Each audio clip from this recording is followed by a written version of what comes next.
Good morning, class. Good morning, sir. Wala lagi mo energy lagi nakakaon mo wa.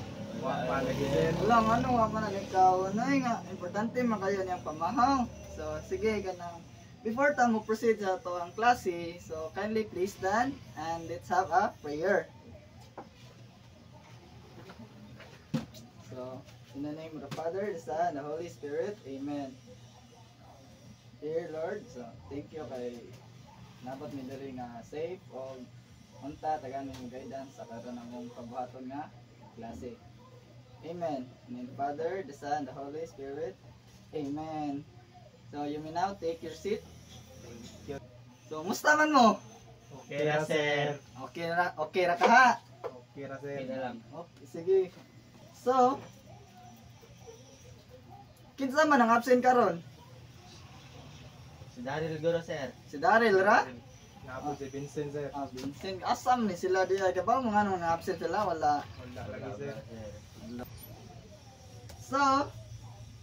So sa every classroom or house no, naam ginay rules no, di ba? Naa. So ako napog ko kagalingon akong classroom rules. So it is called Eros rule. So E stands for unsa? Engage actively. Oh, so dapat gid nga mo participate sa klase. And R for Respect everyone. so dapat gid magrespetuhay ta isig tao or isig kuanon mo isig kaila or dili nimo kaila. Then O stand for Obey rules and routine. oh dapat gid mo obey ta sa ato ang rules ug unsa ang mga routine sa ato ang classroom. Then S for Stay safe and responsible. oh, di ba? So, sa classroom dapat gid ta safe ta kay safe ta na nga safe po ta muli. And be responsible as a students. So, wa man may mga energy no. Before ta na koy pa-energizer ninyo. So, please stand. Please stand and let's dance about this. It is called drip drop rain. Dance this about drip drop and rain. Let's go. Move your body. Taiwanese. Ang pinaka-nindot akin ay reward na ko Brain, head. Brain. Brain. Move your body. Shoulder. Brain. Brain.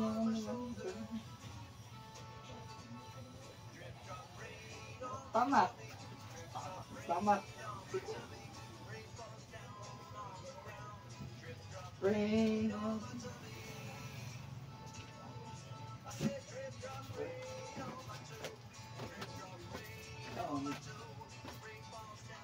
Round the ground. Brain. Jump.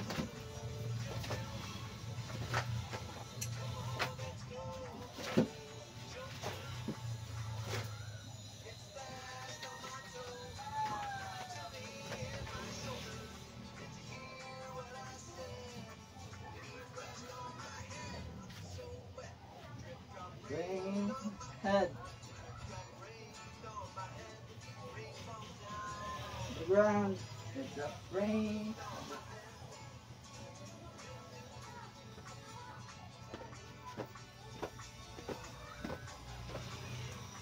Clap.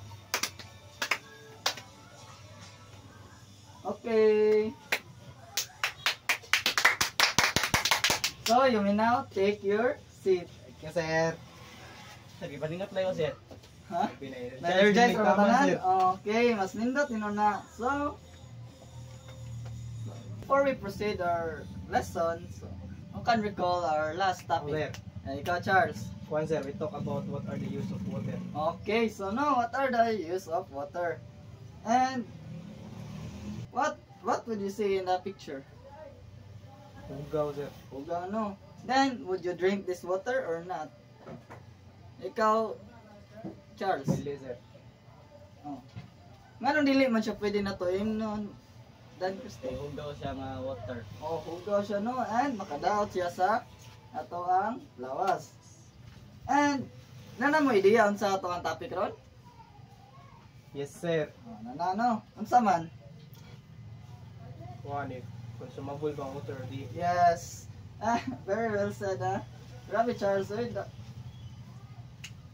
So, our objective for today is at the end of the lesson, the student should be able to first identify the different sources of water, groundwater, rainwater, surface water, etc. that are suitable for human consumption. So, sakto ito yung mag-ingon no nga. Ang atong topic karon is about different sources of water. If asa siya nagikan, if sa groundwater ba, rainwater, surface water, etc. And that is consumable by human. Then the second is explain the importance and uses of water from different sources and daily activities. So maka-explain ta kung asa ni pwede na to gamiton ning tubiga o unsa ni siya ka importante from the different sources of water.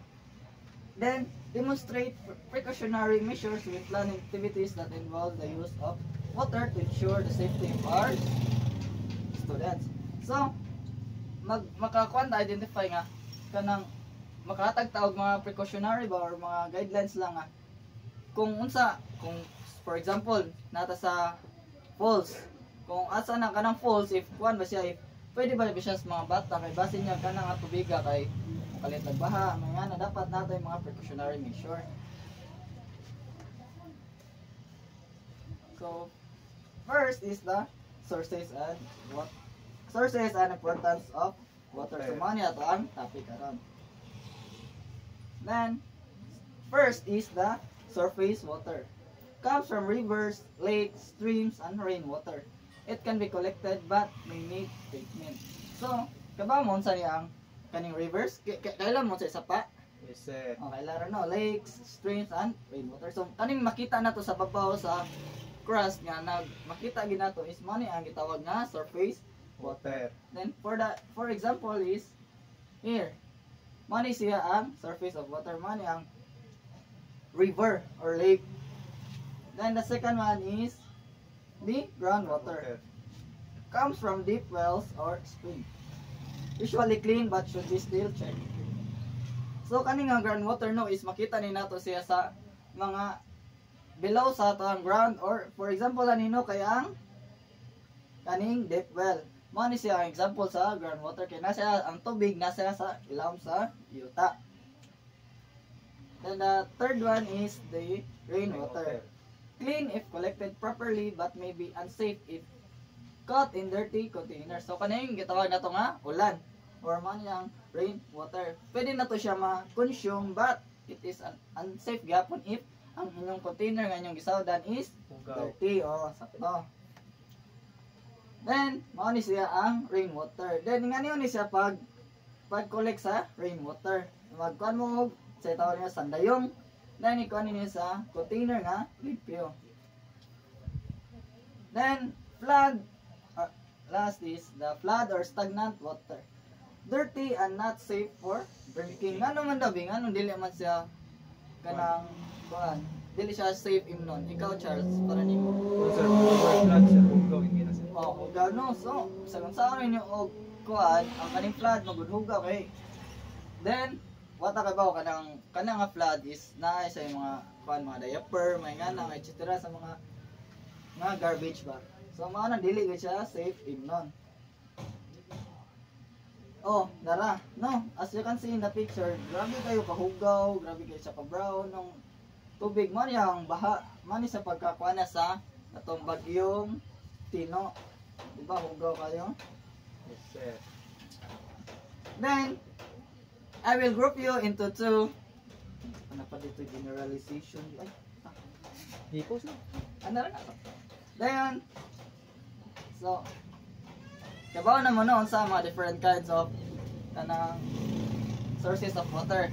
And Sir. why is it important to know the different kinds of sources of water? Ikaw, Charles. Sir, di po.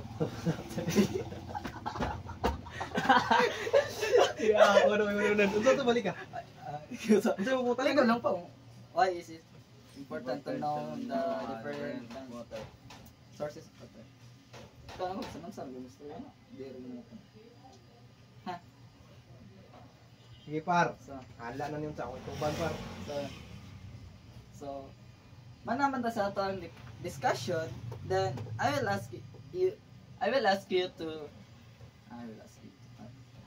you why is it important to know the different kinds or sources of water. Ikaw Charles, unsa man? Kwan sir, para ma-identify na to kung pwede ba na nato imnon, kung pwede ba na sa mga bata. Okay no, grabe Charles, nakagini siya reward na koron nawaning sa diri yung hilumon ra kayo di gid siya kung participate. Pero sige lang, basin maawa ra ni siya no. So, sakto to ang imong gingon. Then for our group activity, I will group you into two. And here I have a picture. And you will identify if the picture or the sources of water is consumable or not consumable, or safe for drinking or not safe for drinking. Here and here. I will give you 5 minutes to classify and identify the picture. Mana class? Mana sir. Mana? Okay, sakto yung mga tubag no. So ang kanigi ay ang rainwater kay pwede siya both kanang safe for drinking and not safe for drinking. It depends on asa na to gibutang ang rainwater unsa to gisudlan nga container. Then kaniyang deep well, so not safe for drinking gini siya no kay ugam gini siya gid na bacteria. Then sakto yung mga ipang tubag dito ng Jude. So that you will get 50 points. And to check your understanding, napakoy last question. So, how can we keep our water clean? Ikaw Charles, ano man? Kwan sir, ang mga container sir, before na tubutangan og kanang tubig dapat limpyo ginadaan. Oh no, so dapat gid magdepende ang water na to na matawag siya limpyo if limpyo to ang container. If hugaw tong container, matawag na siya og hugaw or not safe for drinking. So for your assessment, no na ako diri mga gikuandaan nga instructional materials kay para sa inyo ang siranan. So multiple choice ra niha sa iyo nagigay na siya 1 to 10. So pass, and answer it for 10 minutes or 10 to 15 minutes. Yeah, sige sir. Let me know if mana lang mo ha.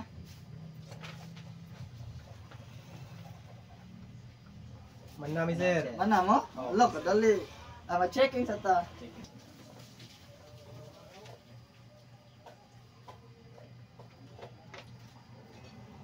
So, kindly get your assignment notebook.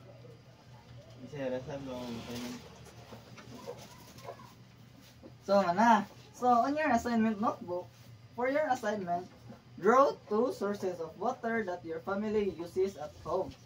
For each drawing, write 1 sentence that explain how your family uses that particular source of water. So, ang inyong buhaton sa inyong assignment kay mag-draw mo unsa ang 2 sources of water nga ginagamit sa inyong family or sa inyong balay. Then, in each sources of water, you write 1 sentence if unsa na siya. And for example, we use water from the faucet for cooking. Nga na siya ka? Nga na niya pagbuhat. Okay sir. Video sir. Yes. I-draw na siya ha. And that's all for today's class, students. So goodbye and thank you.